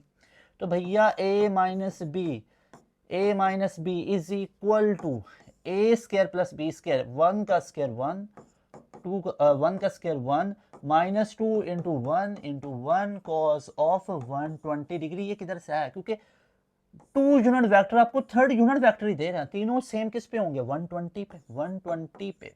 ओके जी, तो हमारे पास बन गया 1 का square 1 plus 1 minus 2 into cos of 120, cause of 60 होता है 1/2, 120 हो जाएगा माइनस 1/2, 2 से उड़ गया, माइनस माइनस प्लस हो गया। तो ये बन गया मेरे भाइयों मेरी बहना, बन गया a minus B is equal to 1 plus minus into minus plus, ये देखो ना 1 प्लस 1 तो ऑलरेडी है, माइनस इंटू माइनस प्लस हो गया। तो ये बन गया स्क्वायर रूट 3। स्क्वायर रूट 3 किधर लिखा हुआ है, देख लो, उठा के देख लो। स्क्वायर रूट 3 हमारे पास अल्फा ऑप्शन में ही था। Alpha option will be the right option, got it, alpha option is the right option. 100% clear हुआ ये वाला क्वेश्चन भी। ओके, आगे चलें। क्या किया, दो यूनिट वेक्टर, कह रहे हैं modulus of the difference of unit vector, modulus of the difference of unit vector, तो ये इसके इक्वल है। तो भैया यहाँ पे सारी वैल्यूज को पुट किया, यूनिट वेक्टर ने तो 1 1 पुट किया। ये कॉज ऑफ 120 किधर से है, क्योंकि दो यूनिट वेक्टर एक थर्ड यूनिट वेक्टर को दे रहा है cause of 120, 1/2 minus 1/2 minus minus plus बन गया, 2 से कैंसिल तो 1, तो 1 का स्क्वायर 1 का square 1 minus into minus plus 1, तो 3 स्क्वायर रूट बना। आगे है इफ अ वेक्टर ए हमारे पास है, बी गिवन है, perpendicular to each other, then the value of A will be. भैया अगर ये परपेंडिकुलर है, इफ अ वेक्टर ए हमारे पास गिवन है, बी भी गिवन है, परपेंडिकुलर है, तो उनका डॉट प्रोडक्ट तो 0 होगा। अगर ये परपेंडिकुलर है, अगर दो वेक्टर हमारे पास परपेंडिकुलर हैं तो उनका डॉट प्रोडक्ट हमारे पास 0 होगा। ओके, ए की वैल्यू निकाला, ये इसको अल्फा कह लो, ए ही है। ओके, ए की वैल्यू हमारे पास कितनी है 2i कैप, कितनी है नीले के साथ लिखेंगे, नीले के साथ 2i cap plus 2j cap plus 3k cap into dot है ना बी कितनी है 3i cap plus 6j cap plus ak cap equal to 0। 2 into 3 कितना बनता है 6 प्लस 2 इंटू 6 कितना बनता है 12, 3 इंटू ए तो 3a इक्वल टू 0। 0 क्यों आया, क्योंकि परपेंडिकुलर है दोनों, परपेंडिकुलर कॉज ऑफ 90 0। तो ये बन गया 18 प्लस 3a इक्वल टू 0, तो 3a इक्वल टू माइनस का 18, तो a इक्वल टू माइनस का 6 आपके पास मौजूद है डेल्टा ऑप्शन में। सही से बताओ, मजा आया ये नहीं है, सही से बताओ, ऐसे मेरे मुंह को नहीं कहना, सही से बताओ। 100% क्लियर हुआ। आप बच्चे ये वीडियो देख रहे हो 31 जनवरी को, क्योंकि आज सुबह की शिफ्ट में जो पेपर हुआ उसका एनालिसिस भी अपलोड किया, उसके बाद आप लोगों के पास ये कंप्लीट पेपर का सलूशन अभी शाम टाइम, रात होगी हुई है जब आप ये देख रहे होगे, तो आप लोगों के लिए शाम टाइम ये लेक्चर कंप्लीट डिज़ाइन कर दिया। जैसे ही दूसरी शिफ्ट का पेपर कंप्लीट हुआ, बच्चों ने बताया कि सर हमारे पेपर में इस तरह के क्वेश्चन थे, फ़ौरन से ये कंपाइल करके आप बच्चों के सामने पेश कर रहे हैं। ओके जी, उसके बाद नेक्स्ट देखो, नेक्स्ट हमारे पास है question, the dot product of vector is negative. भाई डॉट प्रोडक्ट नेगेटिव कब होता है, जब वेक्टर्स आपस में परपेंडिकुलर होंगे। डॉट प्रोडक्ट कॉस ऑफ 180 ही -1 होता है। They are anti parallel vectors. Okay, parallel में तो 0 1 हो जाएगा, कॉस ऑफ 0 1, परपेंडिकुलर में 90 × 0 हो जाएगा। नेगेटिव तो तभी हो जब एंटी पैरेलल, बिल्कुल ठीक है, परेशान होने की बात ही नहीं। Angle between two vector A and B can be determined by, क्योंकि हम एंगल निकाल सकते हैं डॉट प्रोडक्ट से भी, हम निकाल सकते हैं क्रॉस प्रोडक्ट से भी, तो राइट ऑप्शन होगा बोथ ए एंड बी। आप लोग सर एंगल तो डॉट से निकालते हो, भाई वो आप डॉट से निकालते हो ना, आप इसको यूज करते हो, लेकिन वो सारा क्या मामला है, वो है आप लोगों का मामला है कि आप लोग क्या करते हो, आप लोग निकालते हो डॉट प्रोडक्ट से आप लोग निकालते हो, डॉट प्रोडक्ट से वो रिकमेंडेड नहीं है कि आप लोग सिर्फ डॉट ही यूज़ करो, लेकिन वो क्या कौन करते हैं, वो आप लोग करते हो, आप लोग, मैं भी करता हूँ, मैं भी शामिल हूँ। लेकिन लेकिन लेकिन लेकिन याद रख लो, एंगल निकालने का ये तरीका है कि आप डॉट को भी यूज़ कर लो, आप क्रॉस को भी यूज़ कर लो, तो बोथ एंड भी दोनों ही ठीक होंगे। ओके जी, उसके बाद आ जाता है बैच। अगर आप लोग ज्वाइन करना चाहते हो पास एजुकेशन सिस्टम का, क्यों बैच यहाँ पे बच्चे के, इसलिए क्योंकि नस्ट की बात हो रही है ना, तो नस्ट की दुनिया के अंदर आप लोग जरा चेक कीजिएगा, देखिएगा नस्ट, ये यूटी के भी टॉपर वैसे बैच की है, ये 171 आउट ऑफ 200 बैच का बच्चा था। नस्ट की पहली मेरिट पोजीशन, इस पे बात खत्म है, नस्ट की टॉप किया, नस्ट में मेरिट बड़ा ये बना, पूरे पाकिस्तान में सबसे ज्यादा मेरिट बना इस बच्चे का, तभी तो मेरिट पोजीशन 1 आई। उसके बाद नस्ट के पिछले साल के राउंड 1 का टॉपर, राउंड 2 का टॉपर, राउंड 3 का टॉपर, तो ये लाइन चली हुई है, एनटीएस हो, प्यास हो, कॉमसेट्स हो। नस्ट के बाद फास्ट का नाम है ना, फास्ट का, फास्ट में रिजल्ट देखो 95.78 परसेंटाइल है, इतना एग्रीगेट है, 90 में लाइन लगी हुई है, चेक करो, ये रिजल्ट है। दैट इज वाई अगर आप लोग वाकई में चाहते हो आप लोगों की एक बेहतरीन लेवल की तैयारी हो, तो बैच में आ जाओ। बैच में आने के लिए मैं साइड पे हो जाता हूँ, नंबर को नोट कर लो, नंबर को नोट कर सकते हो, गॉट इट, नंबर नोट कर लिए तमाम बच्चों ने, स्क्रीनशॉट ले लो, एक मिनट एक मिनट, यहाँ पे मैं खड़ा हूँ तो स्क्रीनशॉट नहीं आएगा, ऐसे नंबर ले लो, ये हाथ भी अंदर आ जाएगा कि इस नंबर पे लाइफ सेविंग सेशन आप लोगों का, लाइफ सेविंग कैसे, फ्यूचर सेविंग, फ्यूचर यानी लाइफ फ्यूचर करियर मेकिंग, ठीक, बैच है आप लोगों का, मजा आएगा, ठीक है, यानी आपके एंट्री टेस्ट की लाइफ सेविंग। ओके, उसके बाद हमारे पास इंग्लिश आ जाता है, इंग्लिश को देखते हैं। I will keep watch while you check his file, keep watch meaning, keep watch का मतलब होता है देखते रहना, देखते रहना, यानी मार करना, विजिलेंस, इग्नोरेंस, सजेशन करना, तो क्या बनेगा, विजिलेंस बनेगा, तो that will be in C option, got it. उसके बाद है वेल, वेल किया जाता है फेस को कवर करने के लिए, तो पेन लिखने के लिए काम नहीं बन रहा है, कवर कवर हो रहा है, कार रोड को कवर करते नहीं भाई, बुक ट्री को कवर करता है नहीं, कर्टन स्टेज को कवर करता है यस, तो वेल जैसे फेस को कवर करता है उसी तरह कर्टन स्टेज को कवर करता है, तो ये इसकी एनोलॉजी, एनोलॉजी होता ही रिलेशन है ना, तो यहाँ पे सेम सेम रिलेशन बना। फिर है ब्रेसलेट ज्वेलरी, ब्रेसलेट एक टाइप ऑफ ज्वेलरी है जो औरतें पहनती हैं, सर फिर हमारी बात क्यों करें भाइयों की, तो भाई करेंगे ना, फिर वो नस्ट में आ रहा तो क्या करें, ठीक, आपको और मेरा दुख सेम है कि हम फिर इसको क्यों पढ़ रहे हैं ब्रेसलेट जब हमने पहनना नहीं है, खैर पढ़ना तो है ना। ब्रेसलेट की कैटेगरी है ज्वेलरी, ब्रेसलेट की कैटेगरी है ज्वेलरी, टैबी एक कैट है, ठीक है, और कैट की कैटेगरी है, ठीक है, जो पेट कैट होती है नॉर्मली, ब्रेसलेट की कैटेगरी ज्वेलरी है, तो टैबी की कैटेगरी कैट है, टैबी कैट होती हैं बेसिकली, ठीक है, तो ये बिल्कुल एग्जैक्ट बना। फिल्म की कैटेगरी हीरो है नहीं, सीजर की कैटेगरी कटिंग है नहीं भाई, scissor is used to cut hair, ठीक है, film in film heroes are used, heroes are cost, उनको कॉस्ट किया जाता है।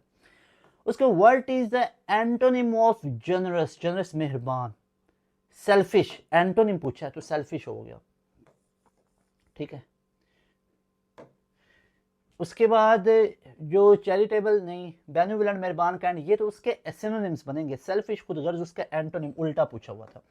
उसके बाद जनाब है सिनोनिम ऑफ इनविटेबल, इनविटेबल का सिनोनिम क्या होगा, इनविटेबल जिसको बदला ना जा सके, अनअवॉइडेबल, ठीक है, unavoidable, that is in alpha option, that is in alpha option, got it. Okay जी, सिनोनिम ऑफ एक्रीमोनियस, एक्रीमोनियस का सिनोनिम क्या होगा, स्वीट, बिटर या डिले, सारे बच्चे कमेंट करके बताएंगे, कमेंट दिस, सारे बच्चे, अब सारे बच्चे गूगल करेंगे, कमेंट दिस, एक्रीमोनियस का क्या होगा, ये मैंने एंड गेम के अंदर भी करवाया हुआ है, जाके देखो।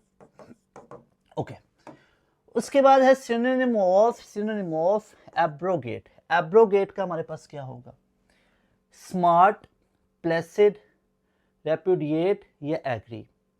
एब्रोगेट का भी मुझे कमेंट करके बताओ। प्रोडिगल का सिनोनिम क्या बनेगा, डोज, टारगेट, मर्चेंट या वेस्टफुल, बताओ wasteful. Synonym of inviolable, inviolable का हमारे पास क्या होगा, अनऑल्टरेबल, अनऑल्टरेबल जिसको बदला ना जा सके। सिनोनिम ऑफ एगॉग, एगॉग का क्या होगा? Eager. Synonym of integrate, integrate किसे कहते हैं? कंबाइन करना, ठीक है। Find out the correct spelling, बताओ जी सैटेलाइट का क्या होता है? कमेंट करके बताइए, कमेंट करके बताइए।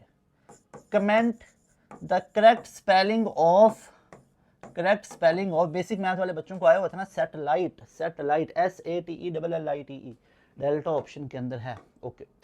उसके बाद find out the correct spelling, prodigious, prodigious के स्पेलिंग क्या होंगे?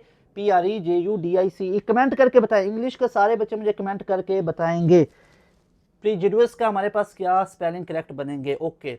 Find out the spelling of Jerusalem, JERUSALEM, that is in delta option. Find out the correct spelling millennium, MILLE आएगा, सी ऑप्शन में है। बैरन, बैरन का सिनोनिम, बैरन बंजर, एरिड, एरिड भी बंजर। सिनोनिम ऑफ किंडल, जो जलाने के लिए, ignite, alpha option, okay. That was from your English portion, जो कि हमने बता दिया, कवर कर लिया है। तो अगर आप लोग चाहते हो आप लोगों का नस्ट NET 3-4 बेहतरीन हो तो इस नंबर को अभी नोट कर लो, क्योंकि एजुकेशन सिस्टम के बैच के student top of the line होते हैं। नस्ट में पहली मेरिट पोजीशन हो, नस्ट के 2025 के साल के टॉपर हो, 2024 साल के टॉपर हो, अल्हम्दुलिल्लाह, अल्हम्दुलिल्लाह, बाय ग्रेस ऑफ अल्लाह सुब्हानहू व तआला, they all are from our premium batch. अगर नस्ट का राउंड 2 अच्छा नहीं हुआ, पेपर अच्छा नहीं हुआ, तो परेशानी वाली बात नहीं है, अभी हमारे बैच का हिस्सा बनो। अभी हमारे पास ये बैच अभी अभी शुरू हो रहा है। ये बैच हमने शुरू किया 31 जनवरी को, जब आप लोगों का ये स्टार्ट हो रहा है NET 2, तो 31 जनवरी यानी उसी दिन से शुरू करने का पर्पज़ ये है कि जो बच्चे NET 2 देते जा रहे हैं, 24 घंटे के बाद रिजल्ट आ रहा है ना, 1-2 दिन के बाद रिजल्ट आ रहा है, तो नहीं अच्छा है तो फौरन से बैच में आ जाओ। इधर उधर से पढ़ा है, एक्सपेरिमेंट किया, तो भाई ये टाइम नहीं है अब एक्सपेरिमेंट करने का। बोर्ड के पेपर आपके सर के ऊपर है, ये गलती नहीं करनी। 3 महीने 2 महीने एंट्री पे ज़ाया किए हैं, नहीं नंबर अच्छे बने, आप बोर्ड की तरफ भाग जाओगे, नो वे। अभी आप लोगों ने बैच में आना है, प्रॉपर स्केड्यूल पढ़ो, और जब बोर्ड के पेपर करीब आएंगे आपको बोर्ड का भी गाइड करेंगे। ये बड़ा बोर्ड फ्रेंडली बैच है हमारे, जिसमें डेली लाइव क्लासेस मिलेंगी, तमाम test session, chapter wise, quarter book, half book हम प्रोवाइड करेंगे। हर यूनिवर्सिटी के सेग्रीगेटेड आप लोगों को टेस्ट सेशन, प्रैक्टिस जोन दिया जाएगा।